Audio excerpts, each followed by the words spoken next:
السلام علیکم ورحمۃ اللہ وبرکاتہ۔ الحمد للہ رب العالمین والصلاة والسلام علی اشرف الانبیاء والمرسلین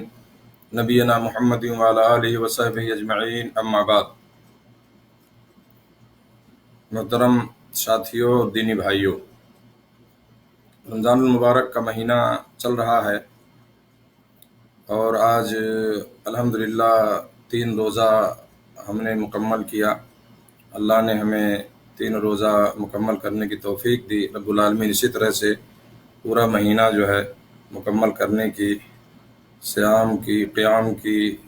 تلاوت قرآن کی اللہ توفیق عطا فرمائے۔ آج میں بہت ہی مختصر وقت میں کچھ مسائل ذکر کروں گا انشاءاللہ، وہ روزے کے تعلق سے۔ اور اس سے پہلے میں نے رمضان کے فضائل کے تعلق سے کچھ باتیں کی تھیں، اور انشاءاللہ العزیز آج ان مسائل کو بیان کروں گا جن سے جو ہے روزہ ٹوٹتا ہے یا جس سے روزہ جو ہے فاسد ہو جاتا ہے، تو وہ چیزیں انشاءاللہ میں بیان کرنے کی کوشش کروں گا۔ میرے دوستو، اللہ رب العالمین نے روزہ مشروع کیا، فرض کیا، اور اس میں بہت ساری حکمتیں ہیں۔ اللہ رب العالمین نے یہ حکم دیا کہ ایک آدمی جو روزہ رکھ رہا ہے اس کا روزہ جو ہے ایک معتدل طریقے سے ہو، یعنی نہ تو اپنے نفس کو روزے کے ذریعے نقصان تکلیف پہنچائے، مشکلات میں ڈالے، پریشانی میں ڈالے، اور ایسی چیزیں بھی وہ استعمال نہ کرے جس سے اس کے روزے پر اثر پڑے اور اس کا روزہ جو ہے خراب ہو جائے، فاسد ہو جائے۔ دونوں چیزوں کی رعایت کی گئی ہے۔ اسی لیے جو روزہ توڑنے والی چیزیں ہیں، آج کا میرا عنوان بھی یہی ہے کہ وہ چیزیں جن سے ہمارا روزہ فاسد ہوتا ہے یا روزہ ٹوٹ جاتا ہے۔ روزہ توڑنے والی جو چیزیں ہیں ان کی 2 قسمیں ہیں۔ پہلی چیز تو یہ ہے کہ وہ چیزیں جو انسان اپنے بدن سے باہر کرتا ہے، یعنی کچھ چیزیں ہیں جو ہماری بدن سے نکلتی ہیں اور وہ روزہ توڑنے والی چیزیں ہیں۔ مثال کے طور پر جیسے جمع کرنا، جان بوجھ کے الٹی کر دینا، حیض یا ماہواری کا خون جو آتا ہے عورتوں کو، پشنا لگوانا وغیرہ، یہ چیزیں انسان کے بدن سے باہر ہوتی ہیں۔ اس لیے کیا ہے، اور ان چیزوں سے بدن کو کمزوری لاحق ہوتی ہے، انسان کا بدن جو ہے کمزور ہو جاتا ہے۔ اس لیے اللہ رب العالمین نے ان چیزوں کو مفسدات صوم میں، یعنی روزہ توڑنے والی چیزوں میں رکھا ہے، جن سے روزہ ٹوٹ جائے گا جو ہے۔ یہاں تک کہ اس کی وجہ یہ ہے کہ تاکہ یہ جو ہے کمزوری کیا ہے، روزہ رکھنے والی شخص کو اس کی وجہ سے کمزوری حاصل نہ ہو، اور اس کے روزہ کیا ہے، اس کی وجہ سے، روزے کی وجہ سے اسے تکلیف حاصل ہو، تو یہ رعایت کی گئی۔ تو پہلی چیز جو انسان کے بدن سے چیزیں نکلتی ہیں، اور ایک تو یہ ہے کہ آدمی کچھ اپنے بدن کے اندر کچھ چیزیں ڈالتا ہے، یعنی کیا ہے، اپنے پیٹ کو بھرتا ہے، کھاتا پیتا ہے، جیسے کھانا پینا، تو یہ چیزیں اندر لاتا ہے وہ اپنے بدن میں، اپنے جسم کے اندر، ہے نا۔ تو اگر آدمی کھا پی لے گا تو جو مقصد ہے روزہ رکھنے کا وہ چیز حاصل نہیں ہوگی، سمجھ رہے ہیں۔ تو یہ 2 قسم کی چیزیں، ایک تو وہ چیزیں جو انسان کے بدن سے باہر ہوتی ہیں، یا وہ چیزیں جو انسان اپنے اندر، اپنے جسم بدن کے اندر لاتا ہے۔ اور ان چیزوں کو اللہ نے اس آیت میں اکٹھا کر دیا، ان تینوں چیزوں کو، یعنی جیسے کھانا پینا یا اسی طرح جمع، اللہ نے اس کو اکٹھا کیا، یعنی سورہ بقرہ میں فَالْآنَ بَاشِرُوهُنَّ وَابْتَغُوا مَا كَتَبَ اللَّهُ لَكُمْ وَكُلُوا وَاشْرَبُوا حَتَّى يَتَبَيَّنَ لَكُمُ الْخَيْطُ الْأَبْيَضُ مِنَ الْخَيْطِ الْأَسْوَدِ مِنَ الْفَجْرِ ثُمَّ أَتِمُّوا الصِّيَامَ إِلَى اللَّيْلِ، ہے نا۔ اللہ رب العالمین نے اس آیت میں بتایا، اور اس سے پہلے کی آیت میں پڑھ دینا چاہتا ہوں شروع سے، وَإِلَّا لَكُمْ لَيْلَةَ الصِّيَامِ الرَّفَثُ إِلَىٰ نِسَائِكُمْ هُنَّ لِبَاسٌ لَكُمْ وَأَنتُمْ لِبَاسٌ لَهُنَّ عَلِمَ اللَّهُ أَنَّكُمْ كُنتُمْ تَخْتَانُونَ أَنفُسَكُمْ فَتَابَ عَلَيْكُمْ وَعَفَا عَنكُمْ فَالْآنَ بَاشِرُوهُنَّ وَابْتَغُوا مَا كَتَبَ اللَّهُ لَكُمْ وَكُلُوا وَاشْرَبُوا حَتَّى يَتَبَيَّنَ لَكُمُ الْخَيْطُ الْأَبْيَضُ مِنَ الْخَيْطِ الْأَسْوَدِ مِنَ الْفَجْرِ ثُمَّ أَتِمُّوا الصِّيَامَ إِلَى اللَّيْلِ، ہے نا۔ وَلَا تُبَاشِرُوهُنَّ وَأَنتُمْ عَاكِفُونَ فِي الْمَسَاجِدِ تلک حدود اللہ فلا تقربوها کذالک یبین اللہ آیاتہ للناس لعلہم یتقون۔ اس آیت کا ترجمہ ہے کہ اللہ نے فرمایا روزے کی راتوں میں اپنی بیویوں سے ملنا تمہارے لیے حلال کیا گیا، وہ تمہارا لباس ہیں اور تم ان کے لباس ہو، تمہاری پوشیدہ خیانتوں کا اللہ تعالیٰ کو علم ہے، اس نے تمہاری توبہ قبول فرما کر تم سے درگزر فرما لیا، اب تمہیں ان سے مباشرت کی اور اللہ کی لکھی ہوئی چیز کو تلاش کرنے کی اجازت ہے، تم کھاتے پیتے رہو یہاں تک کہ صبح کا سفید دھاگا سیاہ دھاگے سے ظاہر ہو جائے، پھر رات تک روزے کو پورا کرو، اور عورتوں سے اس وقت مباشرت نہ کرو جب تم مسجدوں میں اعتکاف میں ہو، یہ اللہ کی حدود ہیں، تم ان کے قریب بھی نہ جاؤ۔ اسی طرح اللہ تعالیٰ اپنی آیتیں لوگوں کے لیے بیان فرماتا ہے تاکہ وہ بچیں۔ تو یہاں پر اللہ تعالیٰ نے ان تینوں چیزوں کو جو اصول ہیں، جو اصل جو روزہ توڑنے والی چیزوں میں اصل ہیں، ان کو اس میں جمع کر دیا ہے، مباشرت، جمع اور کھانا اور پینا۔ باقی ساری روزہ توڑنے والی چیزوں کو اللہ کے نبی صلی اللہ علیہ وسلم نے کیا ہے اس کو بیان کیا ہے، نبی کریم صلی اللہ علیہ وسلم کی سنت سے وہ چیز ثابت ہے۔ تو پہلی چیز جو ہے روزہ توڑنے والی چیزوں میں وہ کیا ہے؟ جمع کرنا، بیوی سے ہم بستری کرنا۔ تو جو شخص جان بوجھ کر کے اور رمضان کے دن میں اگر وہ جمع کر لے، یعنی عورت اور مرد کا ختنہ آپس میں مل جائے، اور اس کو اور اس طرح آپ سمجھ لیں جیسا کہ علماء نے ذکر کیا کہ حشفہ جو ہے یعنی مرد کی شرمگاہ کا حصہ جو ہے، یعنی اس کی شرمگاہ جو ہے عورت کی شرمگاہ میں داخل ہو جائے تو اس کا روزہ فاسد ہو جائے گا، انزال ہو یا نہ ہو، انزال ہو یا نہ ہو، یعنی منی کا خروج ہو یا نہ ہو، اگر شرمگاہ سے مل گیا تو اس کا روزہ جو ہے ٹوٹ جائے گا۔ سمجھ رہے ہیں نا؟ انزال کی شرط نہیں ہے کہ منی نکلے تبھی ہوگا، نہیں، اگر کسی نے رمضان کے دن میں اپنی بیوی سے ہم بستری کیا اور اس کی شرمگاہ، دونوں کی شرمگاہ آپس میں مل گئی ہے نا، مرد کا شرمگاہ عورت کی شرمگاہ میں داخل ہو گیا تو کیا ہے، وہ اس کا روزہ جو ہے فاسد ہو گیا، انزال ہو یا نہ ہو۔ سمجھ رہے ہیں نا؟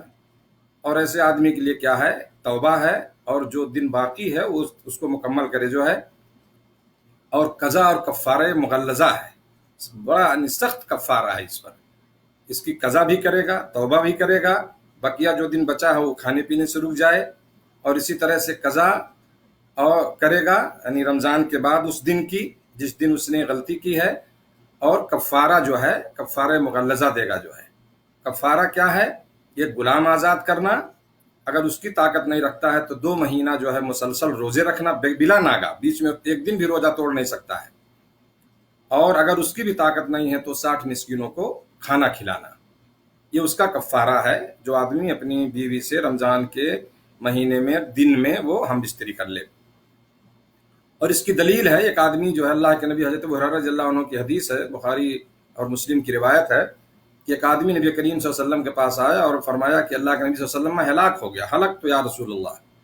میں ہلاک ہو گیا۔ تو آپ صلی اللہ علیہ وسلم نے فرمایا کہ وما ہلکک، کس چیز نے تجھے ہلاک کیا؟ مطلب انہوں نے تعبیر کیا جو ہے، یعنی جیسے ہم کہتے ہیں میں برباد ہو گیا، میں نے غلطی کر لی ہے نا، تو انہوں نے کہا اللہ کے رسول میں تو برباد ہو گیا۔ کس چیز نے تمہیں برباد کیا بھائی؟ تو کہا کہ میں رمضان میں کیا ہے اپنی بیوی پہ واقع ہو گیا، یعنی میں نے ہم بستری کر لی، اس سے جمع کر لیا۔ تو آپ صلی اللہ علیہ وسلم نے پوچھا حل تجد ما توثق رقبہ، کیا تو غلام آزاد کر سکتا ہے، یہ غلام آزاد کر سکتا ہے؟ اس نے کہا نہیں۔ کہا کیا تو 2 مہینہ روزہ رکھ سکتا ہے؟ کہا نہیں۔ کہا کہ کیا تو حل تجد تطعم 60 مسکینا؟ تو اس نے کہا نہیں، بہرحال ایک لمبی حدیث ہے، تو اس نے کہا نہیں۔ تو یہاں جو ہے اس حدیث سے معلوم ہوا کہ یہ جو ہے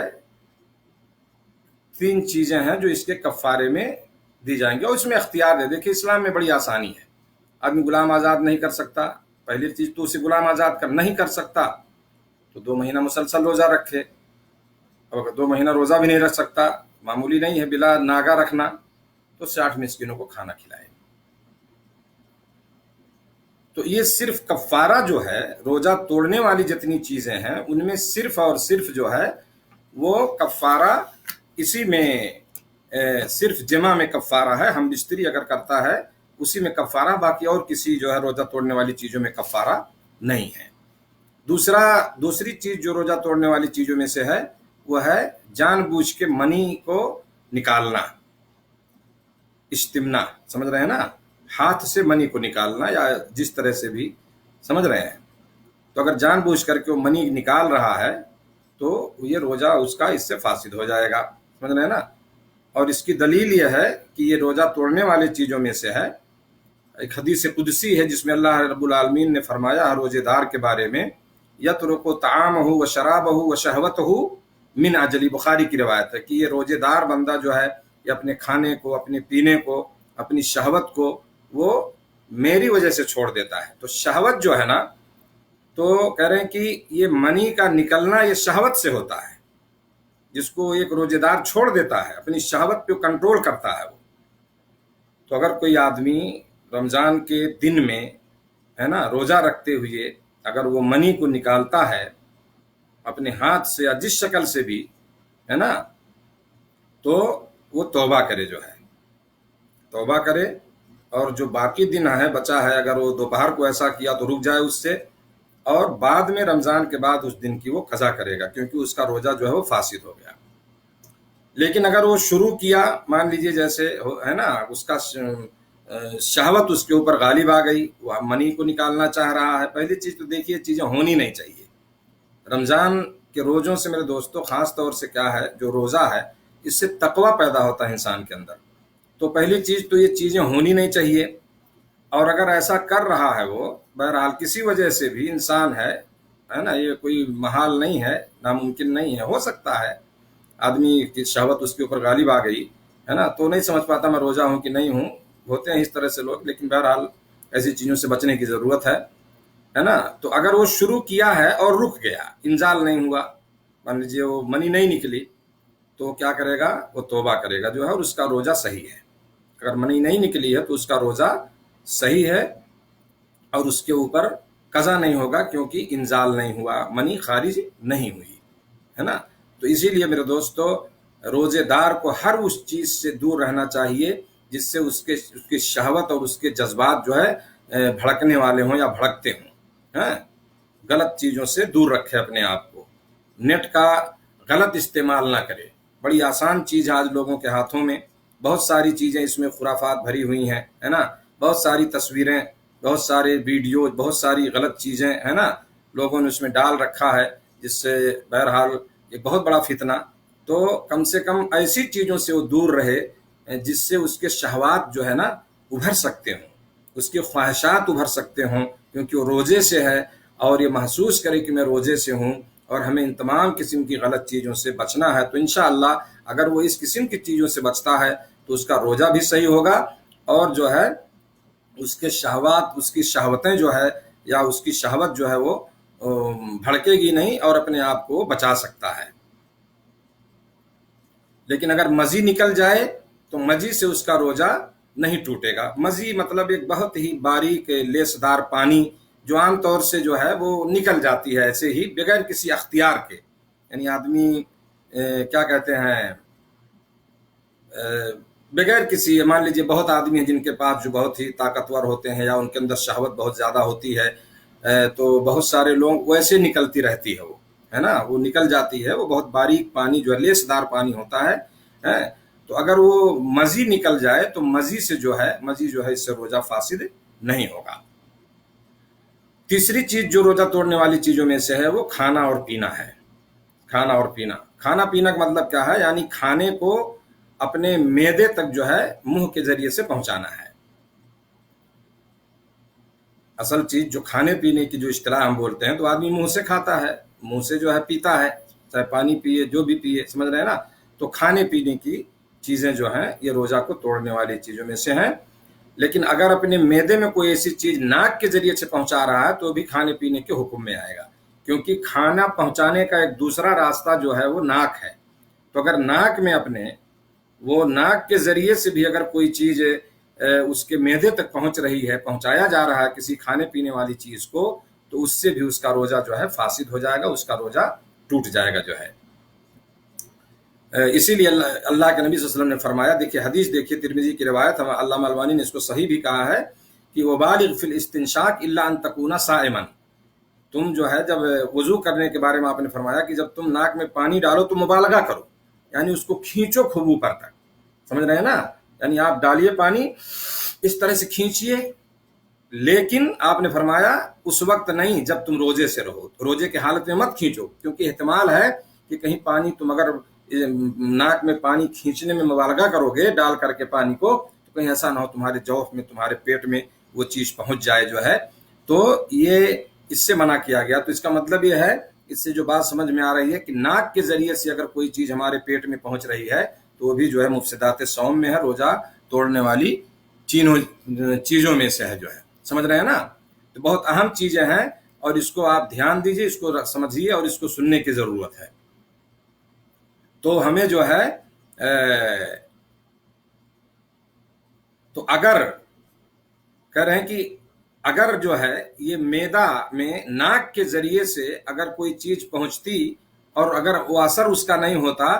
کہ یہ کھانے پینے کی چیزوں میں استعمال ہوگا، تو نبی کریم صلی اللہ علیہ وسلم جو ہے یہاں نہیں روکتے جو ہے کہ تم روزے کی حالت میں پانی کو زیادہ اوپر نہ کھینچو، اسی لیے جب آپ وضو کریں روزے کی حالت میں تو زیادہ اس کو مت کھینچیے ناک میں، کیونکہ احتمال ہے کہیں آپ کے پیٹ میں وہ پانی چلا نہ جائے، اس سے بچنے کی ضرورت ہے۔ اسی طرح سے میرے دوستو، چوتھی چیز جو روزہ توڑنے والی چیزوں میں سے ہے وہ ہے وہ چیزیں جو کھانے پینے کے حکم میں ہیں، یعنی جو کھانے پینے کا مفہوم ان سے سمجھ میں آتا ہے اور کھانے پینے کی جگہ میں اسے استعمال کیا جاتا ہے۔ تو یہ دو طرح کی چیزیں ہیں، سن رہے ہیں نا؟ ایک تو یہ ہے کہ کسی کو ایسا بلڈ یعنی خون کا انجیکشن کسی کو دیا جائے، یا بلڈ جس کو بولتے ہیں، خون چڑھانا جس کو ہم بولتے ہیں، ہے نا؟ کوئی آدمی اگر کوئی حادثہ ہو گیا، کوئی زخمی ہو گیا، خون زیادہ نکل گیا، ہے نا؟ تو ایسی صورت میں کیا ہوتا ہے کہ اسے کیا ہے، خون اس کو چڑھایا جاتا ہے اس کے بدن میں، آپ جانتے ہیں اس چیز کو، سارے لوگ جانتے ہیں اس چیز کو، ہے نا؟ تو کہہ رہے ہیں کہ یہ اس کے لیے یہ اس کا روزہ ٹوٹ جائے گا، کیونکہ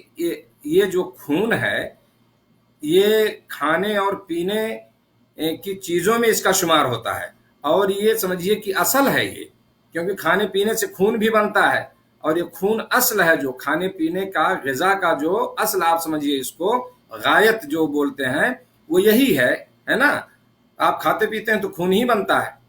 تو اس لیے جو ہے اگر ایسا ہو رہا ہے، خون چڑھایا جائے کسی کو، خون کا انجیکشن دیا جائے اس قسم کا، ہاں، تو وہ چیز جو ہے روزہ اس سے ٹوٹ جائے گا۔ یا اسی طرح سے وہ انجیکشن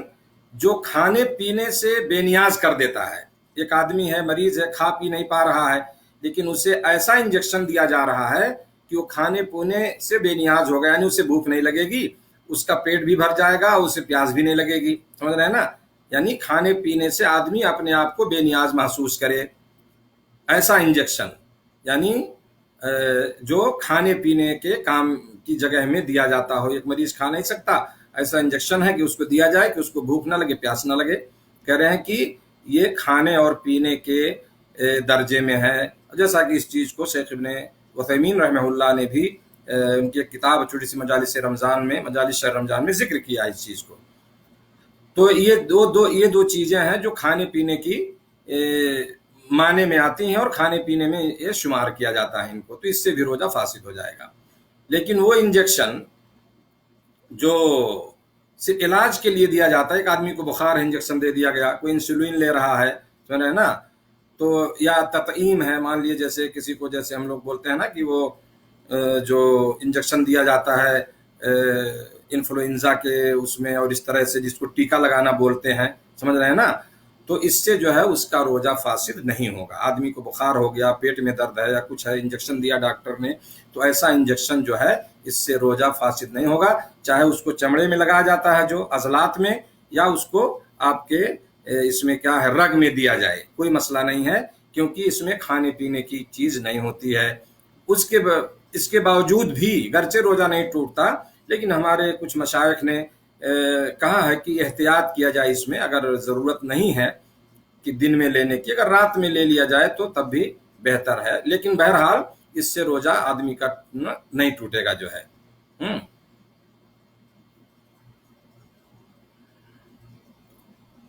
پانچواں جو روزہ توڑنے والی چیزوں میں سے ہے وہ ہے حجامت سے، جس کو ہم لوگ کہتے ہیں پوچھنا لگوانا،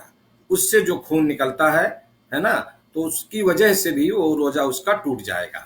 پوچھنا لگوانا۔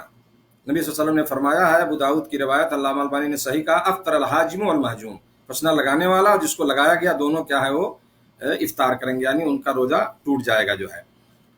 تو یہ جو ہے پوچھنا لگانا حجامہ مشہور ہے، یہاں جو لوگ ہیں سعودی عرب میں یا عرب ملکوں میں مشہور علاج ہے، نبی صلی اللہ علیہ وسلم کے زمانے میں بھی تھا یہ، یعنی یہ کیا ہے کہ سر میں پچھلا حصہ جو ہے یا پیٹھ وغیرہ میں اس کو لگایا جاتا ہے، یہ اس کا ایک طریقہ ہے جس سے فاسد خون کو نکالا جاتا ہے، اور بڑی راحت اس سے محسوس ہوتی ہے، اور بہت بہترین علاج ہے یہ، ہے نا۔ اور اس کو بہرحال کرنا چاہیے اپنی زندگی میں، اگر آدمی کو پریشانی دقت ہو رہی ہے، کچھ ایسا تھکان اور بدن میں کچھ اور عجیب طرح سے درد محسوس ہو، تو کافی فائدہ ہوا ہے، جیسا کہ لوگوں کا تجربہ بھی اس میں ہے، اور یہ نبی صلی اللہ علیہ وسلم کے زمانے میں یہ علاج اسی وقت سے علاج یہ چل رہا ہے حجامت کا۔ تو حجامت کے تعلق سے ایک فتویٰ میں ذکر بتانا چاہتا ہوں شیخ ابن باز رحمہ اللہ کا، اور بہت اچھی بات انہوں نے کہی ہے، کیونکہ یہ مسئلہ مختلف فی ہے، سمجھ رہے ہیں نا، اس میں اہل علم کے درمیان اختلاف ہے کہ آیا یہ حجامت سے روزہ ٹوٹے گا کہ نہیں ٹوٹے گا۔ تو کچھ علماء کی رائے ہے کہ ٹوٹ جائے گا، جیسا کہ حدیث موجود ہے۔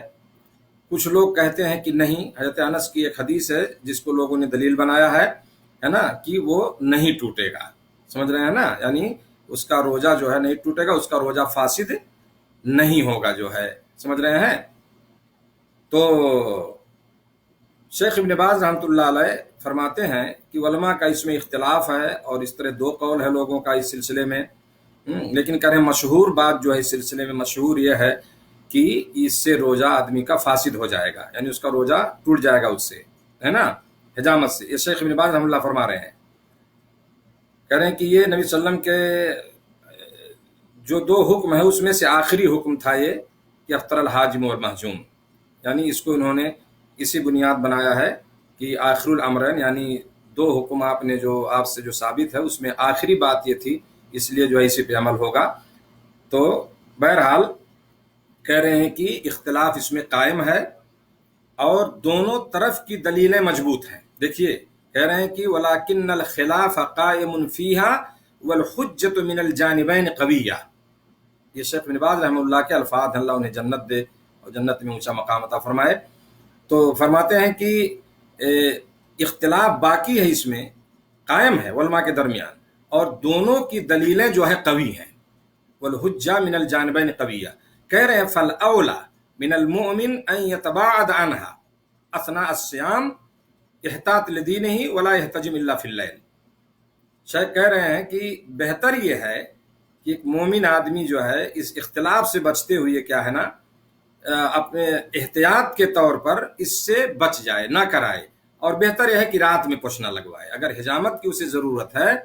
تو وہ رات میں حجامت کروائے یا پوچھنا لگوائے، حجامہ کروائے، دن میں نہ کرے، اختلاف سے بچتے ہوئے اور احتیاط کے طور پر۔ اور بڑی اچھی بات انہوں نے شیخ نے کہی ہے۔ بہرحال میری بھی رائے یہی ہے کہ اگر کسی کو پوچھنا یا حجامہ لگانے کی ضرورت ہے تو وہ رمضان کے دن میں نہ لگا کر کے رات میں کرے وہ، تاکہ اختلاف سے وہ بچ جائے اور اسے اطمینان بھی ہو کہ میرا روزہ ٹوٹا کہ نہیں ٹوٹا، دونوں اقوال ہیں، سمجھ رہے ہیں نا۔ تو احتیاط بہت ضروری ہے اس مسئلے میں، کیونکہ دونوں علماء کی جو دو اقوال ہیں اس میں، دونوں لوگوں کی دلیلیں جو ہے مضبوط ہیں۔ کہہ رہے ہیں کہ اسی بنیاد پر ایک دوسرا مسئلہ یہ ہے، حجامت ہی کے سے ملتا جلتا، کہ بلڈ ڈونیٹ کرنا جو ہے تبرع بالدم، یہ جائز نہیں ہے۔ جو پوچھنا لگوانے کو دلیل بناتے ہوئے، اس پر قیاس کرتے ہوئے کیا ہے نا، علماء نے کہا کہ خون کو روزے کی حالت میں ڈونیٹ نہ کرے، تبرع نہ کرے، سمجھ رہے ہیں نا، جیسے یعنی کہ جاتے ہیں لوگ خون دے رہے ہیں کسی کو، اللہ یہ کہ اگر کوئی ایسی اضطراری کیفیت پیدا ہو جائے کہ بھئی اب کسی کی جان خطرے میں ہے اور خون دینے کی ضرورت ہے، تو جائز ہے اس صورت میں، لیکن جو خون ڈونیٹ کر رہا ہے، بلڈ جو ڈونیٹ کر رہا ہے، اس کا روزہ ٹوٹ جائے گا اور روزہ توڑ دے گا اپنا جو ہے، اور اس دن کی قضا جو ہے وہ بعد میں کرے گا، سمجھ رہے ہیں نا۔ مسئلہ یہ بہت اہم ہے، اس کو ہمیں دماغ میں رکھنا چاہیے۔ یہ شیخ ابن عثیمین رحمہ اللہ کا قول ہے، یہ سمجھ رہے ہیں۔ کہ اگر ضرورت پڑ گئی کسی کو خون دینا ہی ہے تو دے دے وہ، لیکن اس کا روزہ جو ہے ٹوٹ جائے گا اس سے، یعنی فاسد ہو جائے گا، اور بعد میں اس کی وہ قضا کرے گا جو ہے۔ لیکن اگر کسی کو آدمی جیسے کوئی حادث ہو گیا، خون نکل گیا، اس کے بدن سے نکل رہا ہے، کہیں سر پھوٹ گیا، کہیں پیر ہاتھ ٹوٹ گیا، کچھ ہوا اور وہ خون نکل رہا ہے اس کے بدن سے، تو یہ جو ہے اس سے اس کا روزہ نہیں ٹوٹے گا، اس کا روزہ فاسد نہیں ہوگا، اس کا روزہ صحیح ہے، کیونکہ بغیر اس کے اختیار کے ہوا ہے، اس نے جان بوجھ کے ایسا نہیں کیا ہے نا، چونکہ ایک حادثہ ہوا، خون نکلنے لگا، اس میں اس کا کوئی دخل نہیں ہے، اس کا روزہ صحیح ہوگا۔ اور یہاں کے لجنہ دائمہ جو علماء کونسل ہے، بڑے علماء کے ہیئت کبار علماء جو سعودی عرب کی، ان کا فتویٰ ہے یہ کہ اگر کسی کو اس طرح سے نزیف یعنی لاحق ہو یا خون اس کو نکلنے لگے، کوئی ایکسیڈنٹ یا کسی وجہ سے، سمجھ رہے ہیں نا، زخم ہو، کہیں ہو گیا، کٹ گیا، کہیں کچھ ہو گیا، بغیر اس کے اختیار کے، بغیر اس کے اپنے کیے ہوئے، تو کیا ہے اس کا روزہ صحیح ہوگا، فاسد نہیں ہوگا۔ کہہ رہے ہیں کہ دانت جیسے کوئی اکھڑوا رہا ہے، یا کہیں زخم تھا اس سے خون نکلنے لگا، یعنی دانت جو ہے کسی نے نکلوایا یا زخم تھا پھٹ گیا، کہیں خون نکلنے لگا، یا خون دے رہا ہے وہ ٹیسٹ کے لیے، جیسے ہاسپٹل میں چیک اپ کے لیے اگر وہ دے رہا ہے، سمجھ رہے ہیں نا، تو ایسی چیزوں سے جو ہے کہہ رہے ہیں کہ اس سے روزہ نہیں ٹوٹے گا جو ہے۔ کہہ رہے ہیں اما خروج الدم بقلع السن اور شق الجرح اور تحلیل الدم ونحو ذلک فلا یفطر لانه ليس بحجامہ ولا بمانع، ہے نا، تو اس سے جو ہے اس کا روزہ فاسد نہیں ہوگا جو ہے۔ چھٹی چیز میرے دوستو ہے وہ جان بوجھ کر کے قے کرنا، جان بوجھ کر کے قے کرنا، عمدن۔ اللہ کے نبی صلی اللہ علیہ وسلم نے فرمایا، حدیث ہے ترمذی کی، علامہ البانی نے صحیح کہا، من ذراه القیء فلیس علیہ قضاء ومن استقاء عمدا فلیقضی، جس کو قے لاحق ہو گیا، اپنے آپ الٹی ہو گئی، قے ہو گیا، وہ قضا نہیں کرے گا، اس کا روزہ صحیح ہے۔ ومن استقاء عمدن، جو جان بوجھ کر قے کرے تو اس کی قضا کرے گا، اس کا روزہ وہ فاسد ہو جائے گا، اس کا روزہ ٹوٹ جائے گا جو ہے نا۔ یعنی آدمی کو قے اپنے آپ ہو گئی، سمجھ رہے ہیں نا، اب وہ قے ہونے لگی تو روک تو نہیں پائے گا، وہ اس کا کوئی اختیار نہیں ہے، سمجھ رہے ہیں نا، کچھ معدے میں کچھ فرق پڑا، کھانے پینے میں جو بھی وجہ رہی ہو، تو کیا کرے گا، اس کا روزہ صحیح ہے، کمپلیٹ کرے گا اس کو، اور اگر جان بوجھ کے قے کر رہا ہے تو اس کا روزہ فاسد ہوگا اور اس کی قضا کرے گا روزہ رمضان کے بعد۔ ہاں، اور علامہ ابن منذر نے جو ہے یہ اجماع نقل کیا ہے کہ اہل علم کا، اجمع اہل العلم علی ابطال صوم من استقاء عامدا، اہل علم کا اس بات پہ اتفاق ہے کہ جو آدمی جان بوجھ کر قے کرے اس کا روزہ باطل ہو جائے گا، فاسد ہو جائے گا، سمجھ رہے ہیں نا۔ اب جان بوجھ کے جیسے کوئی آدمی انگلی ڈال کے منہ میں یا اور کسی طرح سے اگر وہ الٹی کر رہا ہے خود جان بوجھ کر کے، تو یہ چیز غلط ہے۔ ہمیں ایسی چیزوں سے میرے دوستو رمضان میں بچنے کی ضرورت ہے۔ ساتویں چیز جو آخری چیز ہے روزہ فاسد کرنے والی چیزوں میں، وہ عورتوں کے تعلق سے حیض اور نفاس کے خون کا نکلنا ہے۔ حیض اور نفاس، اگر عورت کی مہنواری شروع ہو گئی تو اس کا روزہ فاسد ہو گیا، سمجھ رہے ہیں نا، یا نفاس ہو گیا، بچہ پیدا ہونے کے بعد جو خون نکلتا ہے تو اس کا روزہ فاسد ہوگا اور اس کا روزہ ٹوٹ جائے گا، سمجھ رہے ہیں، اگر روزے کی حالت میں ایسا ہوا ہے۔ اللہ کے نبی صلی اللہ علیہ وسلم نے فرمایا، الیس اذا حاضت لم تصلی ولم تصم، بخاری کی روایت ہے، آپ نے فرمایا، وہ حدیث کا ایک ٹکڑا ہے، کیا ایسا نہیں ہے کہ جب عورت حاجہ ہوتی ہے تو نماز نہیں پڑھے گی اور روزہ نہیں رکھے گی جو ہے نا، تو جب عورت حیض کا خون دیکھ لے یا نفاس کے خون کو دیکھ لے تو اس کا روزہ فاسد ہو جائے گا، گرچہ وہ سورج ڈوبنے سے کچھ دیر پہلے ہی کیوں نہ ہو۔ سورج کے ڈوبنے سے پہلے، تھوڑی دیر پہلے ہوا، 5 منٹ پہلے ہو رہا ہے، 10 منٹ پہلے ہو جائے، یعنی سورج ابھی ڈوبا نہیں ہے، کچھ باقی ہے، آخری وقت میں بھی اگر کچھ وقت پہلے، کچھ لہجہ پہلے، سمجھ رہے ہیں نا، اگر وہ ایسا اس کو ہو جائے تو اس کا سمجھیے کہ روزہ فاسد ہو گیا، اسے اس کی قضا کرنی پڑے گی۔ لیکن اگر عورت یہ محسوس کرے، کبھی محسوس ہوتا ہے عورتوں کو، بہرحال یہ ان کی اپنی پرسنل چیز ہے، انہیں ان کا تجربہ ہوتا ہے، لیکن اگر کوئی عورت یہ محسوس کرے کہ اس کا خون نکل گیا ہے، اس کا ٹائم ہو گیا ہے نا، اور ماہواری اس کی شروع ہو گئی، اگر اس چیز کو وہ محسوس کرے لیکن خون نہیں نکلا، اسے محسوس ہوا صرف لیکن خون نکلا نہیں ہے، ہاں خون اس وقت نہیں نکلا، مان لیے سورج ڈوبنے سے پہلے اسے محسوس ہوا کہ خون نکل رہا ہے لیکن نہیں نکلا، اور وہ خون کب دیکھ رہی ہے؟ وہ مغرب کے بعد، سورج ڈوبنے کے بعد دیکھ رہی ہے اس کو، تو اس کا روزہ صحیح ہوگا، اور اس دن اس کے لیے کافی، یعنی وہ فاسد نہیں ہوگا جو ہے۔ مان لیجئے سورج ڈوبنے سے آدھا گھنٹہ پہلے، 10 منٹ پہلے، 20 منٹ پہلے اس نے محسوس کیا کہ شاید خون نکلا، لیکن نہیں نکلا، اس وقت دیکھا اس نے، لیکن وہ خون کب شروع ہو رہا ہے؟ سورج کے ڈوبنے کے بعد، تو اس وقت کیا ہے، اس کا روزہ جو ہے صحیح مانا جائے گا، اور اس کی قضا اس کے لیے ضروری نہیں ہے۔ اسی طرح سے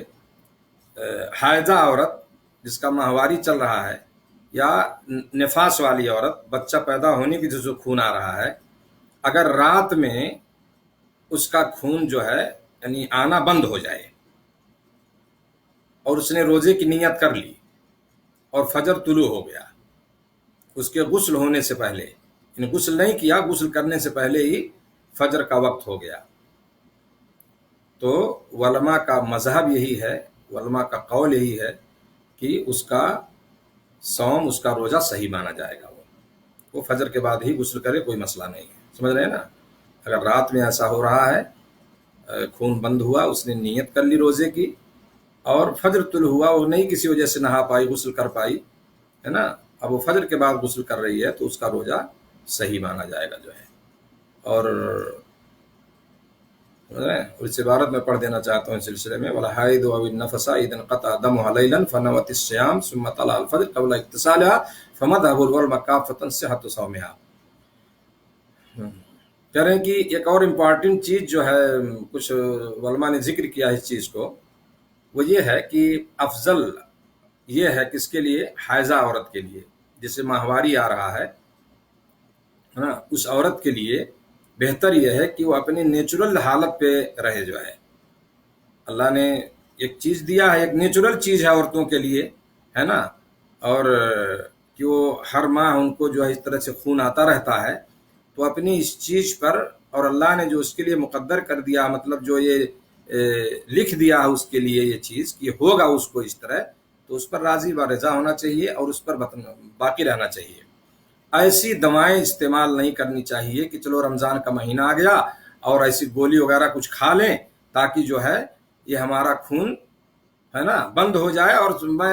بعد میں رہنا بڑا مشکل ہوتا ہے، سمجھ رہے ہیں نا؟ تو یہ آج کے وقت میں ایک اکثریت ہے ایسی عورتوں کی جو اس طرح سے دوائیں جو ہے استعمال کر رہی ہیں تاکہ ان کا خون جو ہے، حیض کا خون، یہ رک جائے، نہ آئے رمضان میں، اور وہ مکمل رمضان کا روزہ رکھ لیں، سمجھ رہے ہیں؟ تو کہہ رہے ہیں کہ یہ بہتر یہ ہے کہ وہ کوئی ایسی دوائیں نہ استعمال کریں، ہے نا، اور نیچرل حالت پہ جو ہے ان کی جو فطری چیز جو ہے اس پہ وہ باقی رہیں،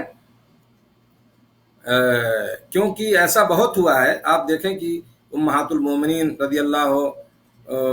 عنہن، اور اسی طرح سے صحابیات وغیرہ اسی حالت پہ رہتی تھیں، اور سلف کی عورتوں کا بھی یہی حال تھا، اور اس چیز کو ذکر کیا ہے یہاں کے جو بڑے علماء کی کمیٹی ہے، فتاوی لجنہ دائمہ جو ہے، انہوں نے اس بات کو ذکر کیا ہے جو میں نے ابھی آپ کے سامنے بیان کیا ہے۔ والافضل للحائض ان تبقى على طبيعتها وترضى بما كتب الله عليها ولا تتعاطى ما تمنع به الدم، سمجھ رہے ہیں نا؟ تو جو اصلی مطلب ایسی دوائیں انہیں نہ دیا جائے، کیونکہ آپ جانتے ہیں میرے دوستو کہ طب میں اگر آپ ڈاکٹر سے مشورہ کریں، دیکھیں تو اس کے بڑے سائیڈ ایفیکٹ اس کا بہت زیادہ ہے، اس میں نقصان بہت زیادہ ہے،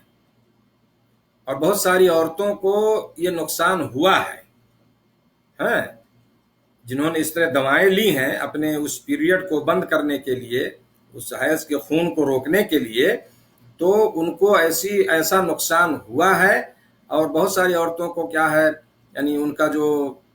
یہ ماہواری ہے اس میں گڑبڑی ہو جاتی ہے، سمجھ رہے ہیں نا، ٹائم بے ٹائم آنا، زیادہ دن تک رہنا، جو طبعی چیز تھی اس کی وہ ختم ہو جاتی ہے اور ایک بیماری کی شکل اختیار کر لیتی ہے وہ. تو ایسی چیزیں جو ہے بہرحال اس سے اجتناب کرنا چاہیے، کیونکہ اس کا سائیڈ افیکٹ زیادہ ہے. اللہ رب العالمین نے میرے دوستو رخصت دیا ہے، اور اس میں کوئی حرج نہیں ہے اس کے لیے کہ اس کا کچھ نقصان ہوگا، اس سے اس کو مکمل ثواب ملے گا، کیونکہ اللہ کی طرف سے وہ چیز ہے. تو ہمیں کیا اپنے آپ کو نقصان میں نہیں ڈالنا چاہیے کہ دوا کھا لیں کل کو نقصان ہو جائے، سمجھ رہے ہیں نا، تکلیف پہنچے، ایام کی بے قاعدگی شروع ہو جائے یا اور کوئی پریشانی بڑھ جائے. تو ہم اس سے بچنے کی ضرورت ہے. اسلام نے جو رخصت دیا ہے اس کا بھرپور ہمیں فائدہ اٹھانا چاہیے، اور کیا ہے اسی میں جو ہے ہمارے لیے بہتری ہے، ہمارے لیے اس میں بھلائی ہے. لیکن اگر کوئی عورت اگر ایسی دوا استعمال کر رہی ہے جس سے اس کا خون رک جائے، بند ہو جائے، سمجھ رہے ہیں نا، تو اس کا روزہ صحیح، ایسا نہیں کہ اس کا روزہ صحیح نہیں ہوگا، اگر روزہ رکھ لیا تو کافی ہے وہ. لیکن بچنا چاہیے ایسی چیزوں سے کہ وہ استعمال نہ کریں. آخری بات جو ہے وہ یہ ہے کہ یہ جو میں نے ذکر کیا مفسدات صیام جو ہے، روزہ کو توڑنے والی چیزیں، روزہ کو فاسد کرنے والی چیزیں، تو یہ ساری چیزیں اس میں حیض اور نفاس کے علاوہ کیا ہے، اس میں 3 شرطیں ہیں. یعنی اس کے روزہ فاسد ہونے کی 3 شرطیں بتایا علماء نے، اور ضروری چیز ہے حیض و نفاس کے علاوہ، کیونکہ وہ کسی کے اختیار کی چیز نہیں ہے نا. پہلی شرط یہ ہے کہ آدمی جو ہے اس چیز کے بارے میں جانتا ہو، جاہل نہ ہو. یعنی یہ روزہ کو توڑنے والی چیزیں اس کو کر رہا ہے وہ، سمجھ رہے ہیں نا، تو جاہل نہیں ہے. کیونکہ اگر جاہل ہے تو معاف ہے، وہ نہیں جانتا تھا مسئلہ کہ بھی کھا پی کر کے، کھانے پینے سے روزہ نہیں ٹوٹتا، اسے مسئلہ نہیں پتا، وہ کھا پی لیا، سمجھ رہے ہیں نا، وہ جاہل ہے اس معاملے میں، تو معاف ہے اس کا. لیکن عالم، یعنی جو مفسدات ہیں، جو روزہ توڑنے والی چیزیں ہیں، اس میں یہ ہے کہ روزے دار اس کو جانتا ہو، سمجھ رہے ہیں نا، اس کے بارے میں اسے علم ہو کہ یہ چیزیں مفسدات میں سے ہیں، روزہ توڑنے والی چیزوں میں سے ہیں. دوسری چیز یہ ہے کہ وہ بھول کے نہ کرے، وہ سمجھ رہے ہیں نا، یعنی جان بوجھ کر وہ ایسی چیزیں کر رہا ہے. بھول کے، مثال کے طور پر اگر کوئی بھول کے کھا پی لے، جیسا کہ حدیث میں ہے کہ کوئی بھول کے کھا پی لے تو اس کا روزہ صحیح ہوگا، جب اسے یاد آ جائے تو رک جائے، ہے نا، کیونکہ اللہ نے اس کو کھلایا پلایا، جیسا کہ حدیث میں ہے، سمجھ رہے ہیں نا، تو رک جائے. تو بھول کے اگر کوئی مثال کے طور پر کوئی کھا پی لیا، اسے پتا نہیں تھا، ہے نا، کہ میں روزے سے ہوں، یار ہوتا ہے کبھی ایسا، لیکن اچانک خیال ہو رہا کہ یار تو روزہ ہے، تو رک جائے وہیں پہ، اپنے روزے کو مکمل کرے، کیونکہ اس نے بھول کے ایسا کیا ہے، اسے جان بوجھ کے نہیں کیا ہے. تو آدمی کیا ہے اس چیز کو یاد کر کے، یعنی وہ جان کے بوجھ کر کے ایسا کرے. تیسری چیز ہے کہ اس پر وہ قادر ہو کرنے پر، یعنی اسے مجبور نہ کیا جائے. ایک تو بھائی کوئی مجبور کر رہا ہے، چل تو کھا، گولی مار دوں گا، تو ایسا کر نہیں تجھ کو بھی یہ کر دوں گا، سمجھ رہے ہیں نا، مجبور نہ کیا جائے اس کو، آدمی غیر مکرہ ہو اس پر، سمجھ رہے ہیں، یعنی وہ اپنے اختیار سے، اپنی چاہت کے مطابق وہ ایسا کر رہا ہے. جو چیزیں فاسد کرنے والی ہیں روزے کو، وہ اپنی پسند سے، اپنی چاہت سے کر رہا ہے وہ، سمجھ رہے ہیں نا، تو یہ چیزیں مفسدات میں شمار ہوں گی. تو یہ 3 شرطیں ہیں کہ آدمی اس کے بارے میں اسے علم ہو، جاہل نہ ہو، جان بوجھ کے کر رہا ہے وہ، بھول کر کے نہیں، اور اس پر وہ کرنے پر وہ قادر ہے، کسی مجبوری یا کسی کے دباؤ میں ایسا وہ نہیں کر رہا ہے، سمجھ رہے ہیں. تو یہ چند باتیں تھیں میرے دوستو جو روزہ کے توڑنے والی چیزوں کے تعلق سے، اور میرے خیال سے یہ باتیں آپ لوگوں کی سمجھ میں آ گئی ہوں گی. جو لوگ مجھ سے جڑے ہوئے ہیں، اس چیز کو شیئر کیا جائے، لوگوں تک پہنچایا جائے، اور اللہ آپ لوگوں کو جزائے خیر دے. کچھ لوگوں نے میسج بھی کیا ہے، ہمارے جاوید بھائی ہیں، اللہ ان کو جزائے خیر دے، الحق صاحب ہیں، اور دوسرے لوگ ہیں، آفتاب صاحب ہیں، ہے نا. رب العالمین آپ لوگوں کے اس حاضری کو اور اس سننے کو قبول فرمائے، اور اللہ تعالیٰ اسے ہمارے لیے نفع بخش بنائے جو ہے، اور اس